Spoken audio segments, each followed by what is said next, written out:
Jamuna air conditioner, simplify cooling. আচ্ছা, এখন কুষ্টিয়া কারাগারে কিছু ভিতরের কয়েদিরা তারা সম্মিলিতভাবে একটু পালানোর চেষ্টা করছিল।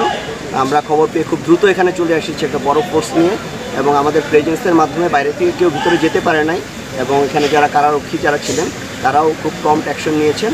আমরা এক্সাক্ট সংখ্যাটা জানতে পারি নাই।